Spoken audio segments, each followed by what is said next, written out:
It's time to take your business to the next level, the boss level. These are the premier business owner strategies and successes being utilized by the industry's top talent today. Rock your business like a boss, a VO boss. Now let's welcome your host, Ganguzza. Hey everyone. Welcome to the VO Boss Podcast. I'm your host, Ganguzza, with the email marketing content management maven special guest co-host. So we've been talking in this content marketing series about basically what is content marketing, and then who are you content marketing to, understanding your buyer, creating buyer personas, and then we started to touch upon email marketing. And I wanted to kind of continue on that path of discussing email marketing because we could go on for many episodes about email marketing. We just touched the tip of the iceberg last time. But I think at this point, bosses are now saying, okay, so we know we have to send emails, but first of all, what do I say? And how do I connect? How do I connect with that database that I've built? And how do I improve, people engaging with me and opening up that email and starting a conversation? So Pamela, I think you are the master of this, doing this for so long. Tell us a little bit about some tips that you have that might help improve engagement when I send an email to my client. Well, and I just want to touch on something you said that, we could do a few episodes, which I think we will, because email marketing, I think we need to give ourselves, I think I've talked about this before, we need to give ourselves some grace on this stuff because email marketing as a topic and as an art, science, and practice is a big one. Right? There is a lot going on. And so you can be a student of email marketing for the rest of your life. And keep in mind, bosses out there, that this is why marketing departments are formed and there's multiple people in them. That's why I'm employed, Anne. Yeah, it's why, yep, Pamela is employed full-time doing what she does. And email marketing is just a part of that. So know that it's something that is, I think, worth your listening and educating and looking into because it's a big part of getting clients and a big part of our voiceover business today. It really is. And, we've talked about the importance of your database, and your database is your lifeblood, basically, of your business. And we started, I think in previous episode, touch about some of the different ways to communicate, right? From promoting yourself to the newsletter to, I think we even mentioned drip campaigns in the last one. And so these are all really great styles of communication when it comes to email or types of email communication. But then we start to get and drill this down into, okay, that's great, but how do I get them to open the darn thing? How do I, Well, isn't that the truth? I do know that my own email experience, right? Again, I always try to tell you guys out there to really take your own experience into account and what makes you click to open the email. I know that for me, I get a ton of email on a day-to-day basis. Now, you'll notice though, Pam, that it's gotten easier, at least in Gmail. They have now, it's a built-in kind of thing where you can automatically unsubscribe, or if you haven't opened up an email in so many days from this particular person, a pop-up window will actually show up and say, do you want to unsubscribe? You haven't read an email in so many days. And in some ways, I feel like, oh my God, it's cleaning up my inbox, but yet in my own business, I'm thinking, oh my God, are people unsubscribing to my... Google is not helping you. No, they're not. You're a business owner. I wanted to just, I'm glad that you say that because I'm a little frantic that Google's been doing that because I want people to still get my email. I don't want them to unsubscribe. So let's just start with when it comes into your inbox, there's a few things that I see, and that's who it's from. And then I see like that subject line. The dreaded subject line, right? Probably one of the most important things, I think, in terms of what can you say on that subject line that gets people to open up? Yeah, it's, this is where I'm going to use two words that is common for those of us in marketing to use called best practices. And I'm going to share some best practices around some of this stuff, but I also want to say that with a little bit of a kind of an asterisk, if you will, right?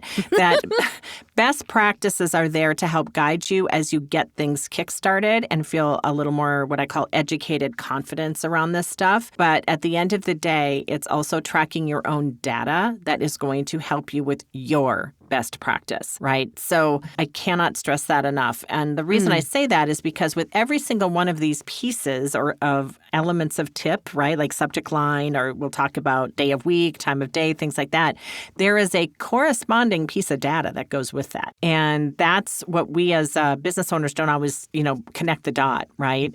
So what we see in our data will help us drive the decision whether our subject line worked or didn't work, or we need to pivot or that type of thing. So We'll kind of talk through some of this. Yeah.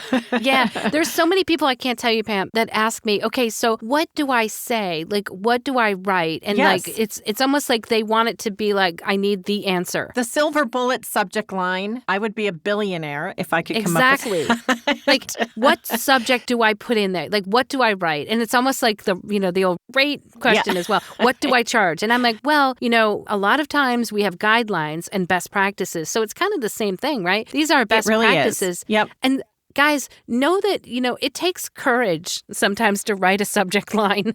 And because I know it's scary, right? Because you're like, oh my God, I don't want to write the wrong thing, but I don't know what to write. So then what happens to most people out there is they write nothing and then they don't market. And so there's a certain amount of courage that you have to have in terms of writing a subject line. And as Pamela, as you mentioned, I think it's important that you take a good look at your database, your buyer personas, and learn as much as you can about those people that you're sending your mail out to. Yeah.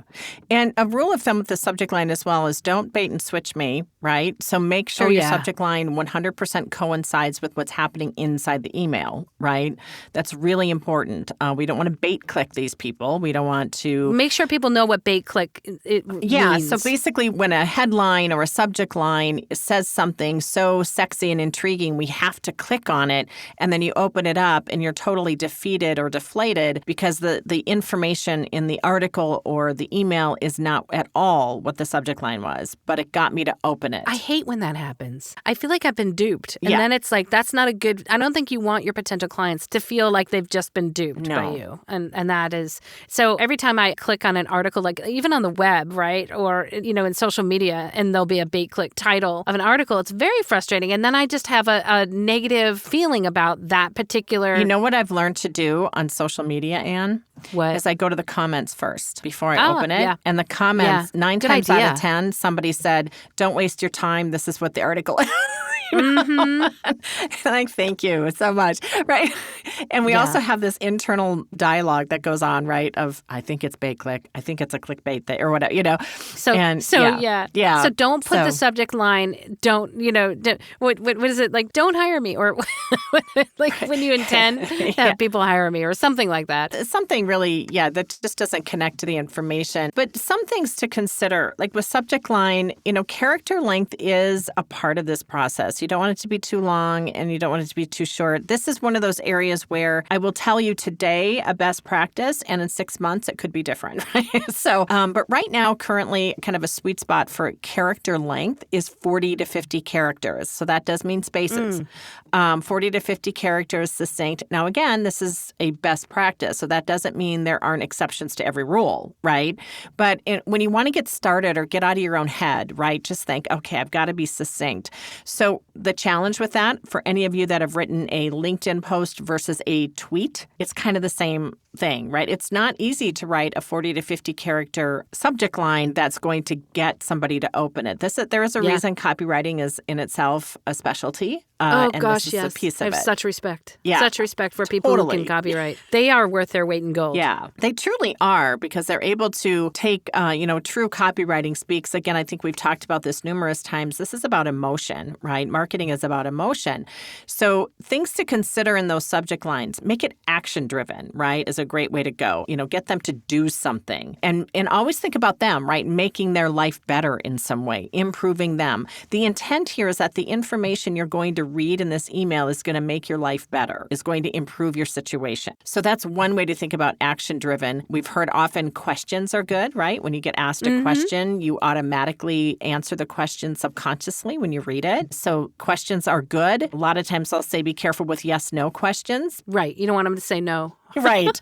Depending on where you want this to go, the answer could actually force them to not open it versus open it. Sure. Right? Absolutely. Make them think, right? Make them think and make them feel, I believe, that, somewhere in the body of your message is going to be an answer or some other engagement to the conversation. Yeah. A really great example of this. So I recently wrote a blog post for my agency work that I do that had 107 statistics around customer experience. Now, for me to pull out a statistic like that and just put it into the subject line, right?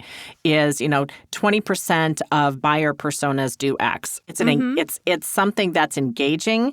It makes you go, that's interesting. Really? But it also fulfills the promise in the email that, you're not only going to learn that, but you're going to learn more. Exactly. It's kind of connecting the dot there, right? Is connect the message to your subject line is so important. It's just how you write those characters. Practice and play around with this, because another great example is just being directive. It's kind of funny. You tell people to do something, we tend to want to do it, right? So things like open this email before lunch. Yeah, right.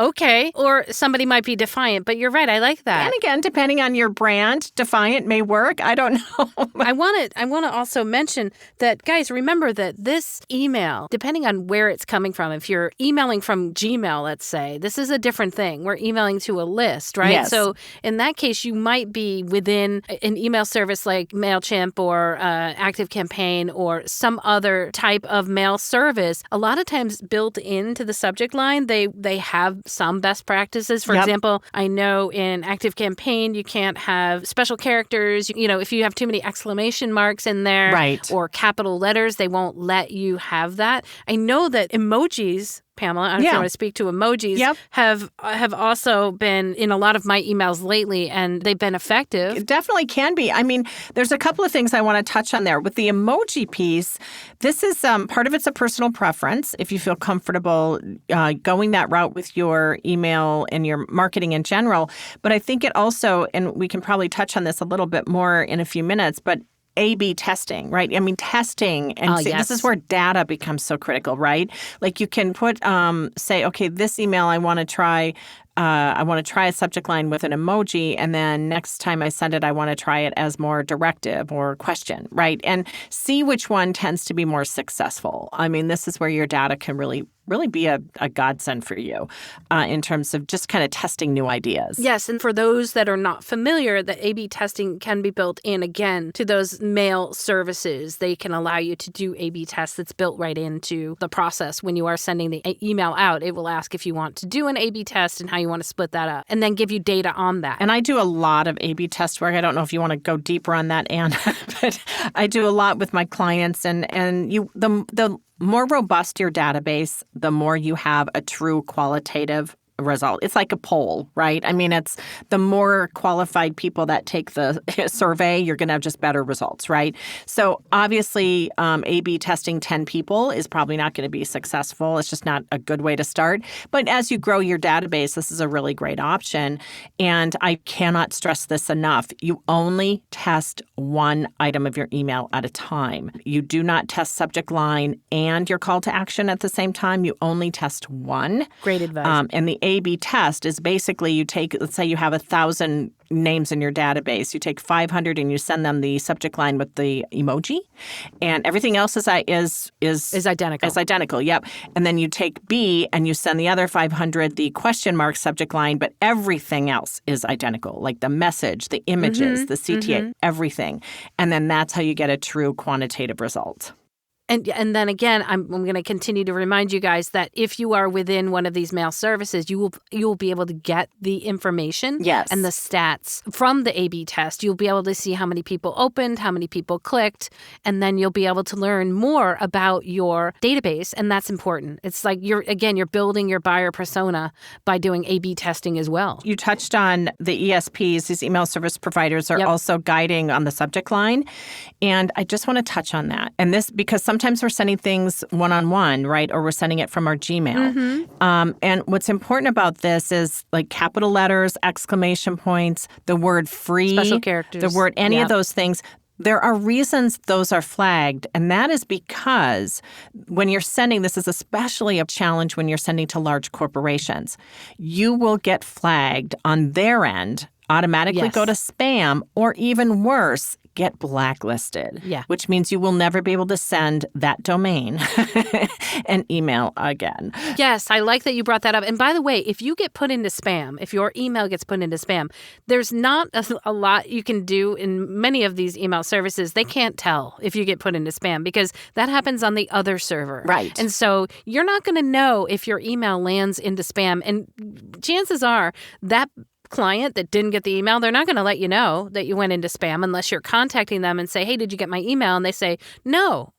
And then you're like, oh, can you check your spam folder? And then they mention to you, oh, yeah, it went into spam. Right. So it's very difficult for you to really understand if what you're sending goes to spam. So there are these best practices. And really, the more that you can learn about the people that you're sending email to, the better, because you can avoid creating subject lines that will land your email into spam. Sometimes you just can't help it. Sometimes it just happens. A lot of times I'll have a seemingly normal piece of email that I will try to send to someone, and they'll be like, I never got it. And all of a sudden, oh, it landed in my spam folder. And that will happen every so often. I know, we touched on in a previous episode, like the welcome campaign. Often we will see, along with here's how I'm going to communicate with you, is please make sure you whitelist my email, and here's how to do it, right? We'll see those instructions in the welcome campaign quite often, and some people follow the instructions and some don't. But I mean, again, it's kind of to your point, Anne, is it's a one proactive measure we can take as hey, guess what? This might go to spam. And again, if they've engaged with you, this is kind of, it's interesting. The more they engage with you, the less chance that it's going to end up in spam. And so you want to make sure that you really, the more that you can write subject lines where they open and your open rate is connected to your subject line. And then you want to create content inside that email that gets them to click through. When you've got those activities going on, that's when you're less likely to be put into the spam folder, because the software recognizes on their end that it's somebody they want to converse with, if that makes sense. Now, Pamela, do you know, like, in terms of in the body of your email, I know that, look, when I worked in education, we had processes that would scan and make sure that there weren't certain words in there weren't certain things in there. I don't know if you're sending to, your list and you have, let's say, free and exclamation in your body of the email, if it can get flagged at all, if they... I'd steer away from some of those things as just a general rule. But one thing that most of these services do, again, kind of across the board, is number of links. So if you've put a ton of links in your email, that's also in, this software world considered spammy, right? So, and rule of thumb, I know this is going to be challenging for some folks, but rule of thumb is 1 CTA per email. Yes. Thank you for bringing that up, really. And I think in anything, like, one call to action is you just want to be very succinct, like, as in your subject line, but you want to have one call to action. You don't want to give your potential client like a billion things to do in an email. Just click here, or, listen to my demo here, and make it not listen to all of my demos, or, just one call to action. That tends to work a whole lot better because it's not mind-boggling. And here's the psychology of it as well, is if you give me too many decisions to make, guess what I do? I make none. I don't do anything. So I'm feeling like it's a sense of overwhelm. Again, it's all very subconscious. I mean, I think that's one of the reasons I love email marketing and marketing in general, is so much of this is just under the surface, right? These are things that we're doing very quickly, we're processing quickly, but when I see 5 links, right, I'm skimming. I don't know which one's most important. I don't even know. And then I end up not going anywhere. So then my click-through rate is poor. And eventually the conversion is probably 0 on that one. So, kind of focus in on one real true strong CTA. And that's the beauty of, engaging on a consistent. We talked about consistency, I think, previously. When you are doing this consistently, then you can still get all of your CTAs within 12 months. Yes, absolutely. It's so interesting how marketing always seems to parallel, like, voiceover, good voiceover. Like, for example, like, when we have too many links, when we have too many things to do, and we don't have, like, when every word is important, none is important. Right. Just like if you have too many links in your email, too many calls to action, then none are important. And it makes us, it's either overwhelming or it's just I'm doing nothing because I don't know what's important. Exactly. Yeah, it's a really good point. Absolutely. What about day of week? I know that for us, for Blast, we are always Tuesday, Wednesday, Thursday. Those are the days we tend to send out. What about your experience? Yeah, and I've read numerous research studies on this. There's a lot of different organizations that do research, pull their numbers, and it's pretty consistent across the board, regardless of size of company. Tuesday is first, Thursday is second, Wednesday is third, but very, very close. Like, it's within a percentage point of each other for those 3 days. And of course, think about this just from a logical perspective. And now think about this from a B2B Monday through Friday. Even though we check emails on the weekends, we know this happens. Part of the reason is because Monday is just a bad day. They're just getting to work. They have the weekends, inbox sitting there, all that stuff. They're just trying to get through their Monday morning. Friday, who wants to open an email on Friday? It's time to go home. Or yes, in today's world, just leave the office and go into the other room, right? So, and I'll tell you, even now, even with the pandemic, I will say that I've been sending email to, my peeps for years. Yeah. And Friday just was never a good day because it's Friday. It's the weekend. And you bring up a really good point, though, with this, this current climate of way we work. I would find it absolutely fascinating. I've had this discussion with other marketers is how COVID is really going to change some of these best practices, because I don't know about anyone else listening today, but I tend to pop in and out of my office even on the weekends now. I mean, it just feels different because I don't get to spend my energy going places and engaging. Like, as we're recording this, Anne, I'm supposed to be at a Def Leppard concert tonight. So. Oh, man. It was the Def Leppard, Motley Crue, Poison, Joan Jett concert. Oh, my gosh.